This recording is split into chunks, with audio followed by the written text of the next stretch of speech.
নেইমারের এক পায়ের খেলাও বেশিরভাগ ব্রাজিলিয়ানদের চেয়ে ভালো, এমনটাই মন্তব্য করেছেন কিংবদন্তি রোনালদিনহো। এদিকে শুধু রোনালদিনহোই নয়, জাতীয় দলের জার্সিতে নেইমারকে নিশ্চিতভাবে রাখা উচিত বলে মনে করেন কার্লো আনচেলত্তি। যদিও বাস্তবতা বলছে প্রতিটি আন্তর্জাতিক ম্যাচের আগে আলোচনা হলেও অপেক্ষা ফুরোয় না নেইমার জুনিয়রের। আরও থাকছে প্রতিবেদনে।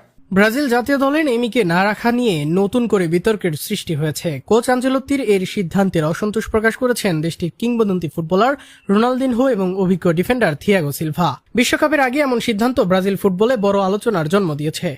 সাম্প্রতিক এক পডকাস্ট সাক্ষাৎকারে রোনালদিনহো স্পষ্টভাবে জানান, বর্তমান সময়েও নেইমারের সামর্থ্য নিয়ে কোনো সন্দেহ থাকার কথা নয়। তার মতে, নেইমার এক পায়ে খেললেও ব্রাজিলের বেশিরভাগ খেলোয়াড়ের চেয়ে তিনি ভালো।